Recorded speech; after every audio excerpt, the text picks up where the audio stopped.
തൃശൂർ നഗരത്തിന്റെ പടിഞ്ഞാറേ ചെരുവിൽ ഒരു തുരുത്തുണ്ട്, കുറിഞ്ഞാക്കൽ. 17 കുടുംബങ്ങൾ ഉണ്ടായിരുന്നു അവിടെ. ഇപ്പോൾ 25 കുടുംബങ്ങളുണ്ട്.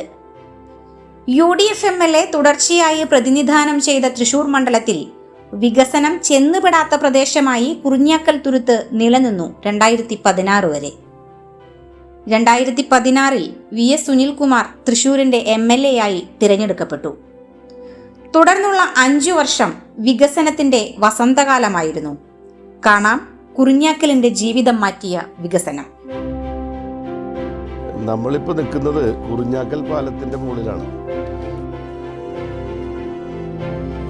ഈ കുറിഞ്ഞാക്കൽ പാലത്തിന്റെ സൈഡിലുള്ള ഒരു നടവഴിയാണ്. ഇതിൻ്റെ അപ്പുറത്താണ് ഇതാണ് പാലം.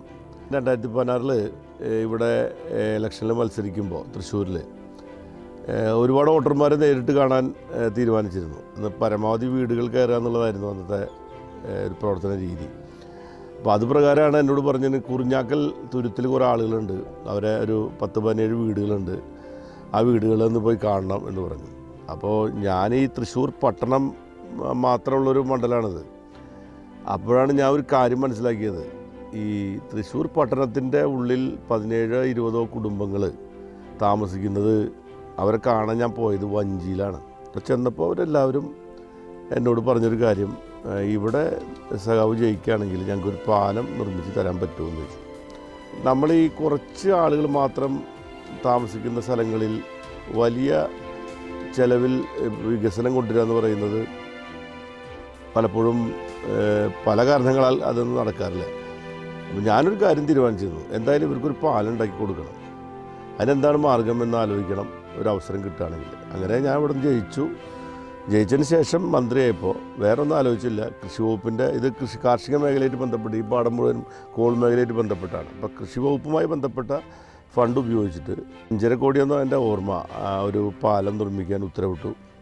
മന്ത്രി ഉടനെ തന്നെ അതിന് ഉത്തരവ് നൽകി. KLDC ആ പാലം നിർമ്മിച്ച്, ഞാൻ MLA സ്ഥാനം ഒഴിയുന്നതിന് മുമ്പ് തന്നെ പാലം നിർമ്മിച്ച് ഉദ്ഘാടനം ചെയ്തു. അതിഗംഭീരമായ ഉദ്ഘാടന പരിപാടി നടത്തി. വണ്ട് വന്നപ്പോൾ വേനൽക്കാലത്ത് വണ്ടി വരുന്നതല്ലോ, അല്ലാണെങ്കിൽ ഞങ്ങൾ ഈ വഞ്ചിയിൽ തന്നെ പോയിരുന്നത്. എല്ലാത്തിനും വഞ്ചി തന്നെ ആശ്രയിച്ചിരുന്നത്. ഒരാൾ അവിടെ നിന്ന് കൂവി വിളിച്ചിട്ട് വേണം ഞങ്ങൾ അങ്ങോട്ട് പോകാനും ഒക്കെ ചെയ്തായിരുന്നു. ഈ ചണ്ടി വരുമ്പോൾ അത് കുരുങ്ങി ഞങ്ങൾക്ക് പോകാൻ പറ്റാണ്ട് സ്കൂൾ കുട്ടികളൊക്കെ മുടങ്ങി ഇവിടെ ഇരിക്കുക, അതൊക്കെ ആയിരുന്നു. അപ്പം ഞങ്ങളെ അപ്പം ഉണ്ടായിരുന്നത് തേറമ്പിലായിരുന്നു. അപ്പം അങ്ങോരോട് പറഞ്ഞു, കളക്ടറോട് പറഞ്ഞു. അങ്ങനെ കുറേ ഞങ്ങൾ നിവേദനം കൊടുത്ത് ഞങ്ങൾക്ക് മടുത്ത് ഏതാണ്ട് 30 കൊല്ലം ഞങ്ങൾ നടന്നു തന്നെ.